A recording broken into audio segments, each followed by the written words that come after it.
Hey guys, welcome to the next tutorial of ethical hacking and penetration testing via Kali Linux. So in the previous tutorial, I taught you how we can go ahead and get into the system and get the hash passwords for our Windows 7 thing. So as you can see, when I ran the hashdom database, I have already received the password. I did not even need to go ahead and crack that. So I'll go ahead and show you this once more if you want, but this is how it works likely. And as I told you that it gave me out the hash password, but over here it also gave me out the exact password, that was abcd@123. So if you are not able to go ahead and get this password, if you had some tough password which has multiple characters and everything, then you need to go ahead and run the auxiliary auxiliary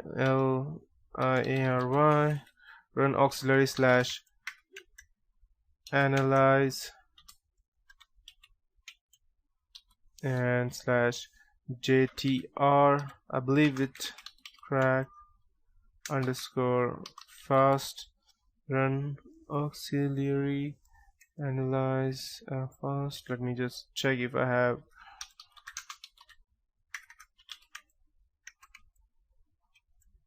auxiliary slash analyze slash JTR underscore crack underscore fast. And if you're unable to run this, you need to go ahead and run this command, or you can also go ahead and type use over here. But I don't believe that you would need to use that, because when you go ahead and use the hash thing, you already easily go ahead and get the password for that, as I have got over here. So that's how you can go ahead and use this. And once you have this password, you can simply go ahead and gain access to that using a remote desktop or whichever you want. So, but that's not it. There are many other things that you can go ahead and do. Let's say, for example, I have this test1 file and I have these two things over here, and I wanted to run these two as a, let's say, these two commands, netstat and cmd. So I can go ahead and try to run those files from over here. Let's see where we are exactly. I am in system32, so I'll just go ahead and get back to, let's see where I am. Okay, I'm still in Windows and I am in C drive right now. So I'll just go to users and let's check. We have the test user, so I'll go to test user and I'll go to desktop. Perfect. And now I want to go ahead and run this test1 file. So let's go ahead and check if I can do that. Resource space, and so I need to go ahead and give the test file. So I'll just type test1.txt. So okay, no such file .txt. Let me check test1. Okay. I'm sorry for that. It's not the file that we have stored over here. Sorry for that. And if you wanted to go ahead and run any specific commands from our computer that I had over here, then I can go ahead and do that. So let me check the local working directory. I'm in SET. So let me check. I can just go ahead and create a new script over here, and I can go ahead and run that for this computer. So there is one way of doing that. Let me check. I have not yet tried that as of till now. So let's check test txt, and I'll just go ahead and let's say cmd and netstat. These are two commands that I want to run. Let's see if I can run them. It is just test. Okay, perfect. As you can see, I ran all of these commands just by which I had written over here, and I was mistaken. It was not over here, it was over here. So if you want to go ahead and get into a system, quickly do what you want to do and get out, then you can go ahead and already create a list of commands that you want to do, and you can go ahead and run that through the interpreter prompt. So CMD did not work because it was a need to go ahead and install. I can only run what is there inside a command prompt, so that's the reason it did not run. Netstat ran perfectly, and if I go ahead and let's say I write ipconfig and I'll save it. If I go ahead and run the resource again, I'll get the ifconfig file. So, and if I want to go ahead and read that directory, so let me check. Okay, I need to go ahead. I'll just go ahead and okay, back. Perfect. Now over here, if I want to go ahead and I have this ABC file, this is an awesome file, and if I need to go ahead and run that, I can just go ahead and type, let me first check where I am. I'm in desktop, so I can just type cat, and I can type over here abc to txt. As you can see, I have, this is an awesome file, and any number of time you can run, you will see whatever is there in this directory. Perfect. Now okay, so next thing that I would like to do is I need to go ahead and upload something from my computer into that computer. So this is something that you would want to do at the very start, and not something like from over here. So where I am doing right now, after getting the system, you would not want to do that. So the first thing that I would like to do is to search where my payload is. That is over here, payload.exe. I'll just let me check. Okay, I'm still in SCT. So I want to upload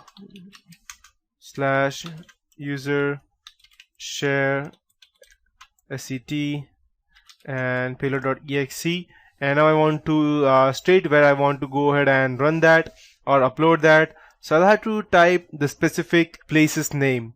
So I need to go ahead and insert that. So I need to go ahead and type let's say, hey, wait, I'm already there, so I don't need to.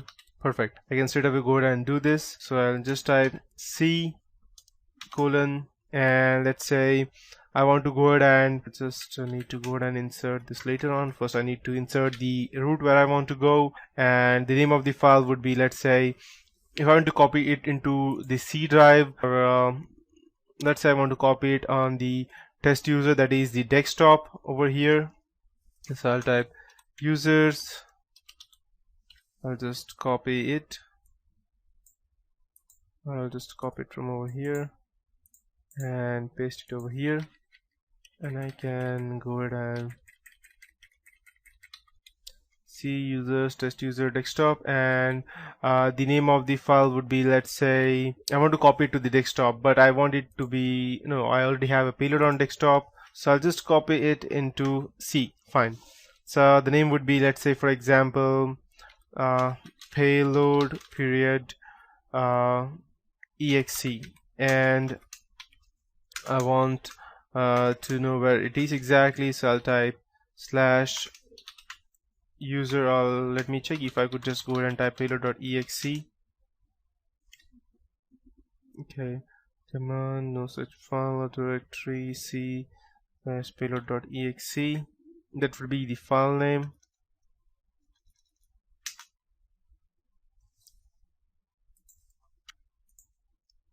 Okay, sorry, actually it should have been exactly the opposite.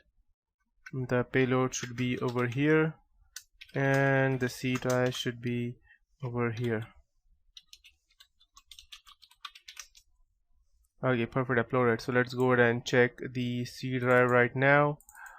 As you can see, I have the payload file. So similarly, you can go ahead and just simply copy it to the startup drive of Windows, and it will run just perfectly fine. If you want to check where you are working right now, so you can just type get wd, and it will show you where you are right now. If you want to check which local directory are you in the Cal Linux, so you can type get lwd, that's get local working directory. If you want to change the local working directories file, then you can go and type lcd. For our remote, you need to type cd, again mkdir, mv, and all of these, most of these things are the same, except that if you want to go ahead and port forward or forward a local port to a remote service, then you need to type port fwd to go ahead and port forward anything. If you want to go ahead and view and modify the routing table, then you can go ahead and type route, and you will see all the routing tables over here. So port forward would be again be the same thing, and 0 total local ports forwarded, because I have not yet provided anything to that. If you want to steal token of something, you can just go ahead and type steal _ token, and it will go ahead and try to steal a token of specific PID that I need to go ahead and insert, and I can later go ahead and use that to create an impersonation token. If I go ahead and type suspend, it will straight away go ahead and delete, or sorry, it will straight away go ahead and suspend our remote computer. Get prefs is what I have told you previously. I can also go ahead and get the username of the current session by typing get UID. And I am the system right now. As you can see, if I was previously the administrator, I would be shown as the administrator. Now these are fine, but there are still other things that you would want to know, like killing a process. You need to just type kill. To get the list of running process, you can just type ps, or get PID to get the current process identifier, or reboot to go ahead and remove the local host. But what if you want to go ahead and edit the registry file? We can do that as well. You just need to type reg, and that is the registry, and whichever value that you want to go ahead and edit or enumerate, you can still do that from over here. Now if you want to check since how many time the computer is still on, you can just go ahead and type idle time, and you can see it's since 2 hours 26 minutes the user has been idle. That means he has not done anything. If I go ahead and do something like over here, and I have just clicked, and if I go ahead and type the idle time, it's just 2 seconds, because that means the computer did something and went away again. The PS person came. Now there are a few other things that I would like to teach you, such as going ahead and getting a screenshot, using a keylogger, or inserting a keylogger in the person's computer. But that would be it for this tutorial. In the next tutorial, I'll teach you how you can go ahead and insert a temporary keylogger as well as a permanent keylogger, or how you can go ahead and write a keylogger in Python and insert that into your target's computer, and then go ahead and gain all the information that you need about related to either it be a Windows password or any his VMware's password, either it be a Gmail, Facebook, or any of his important accounts password or login credentials, anything. So that would be for this tutorial.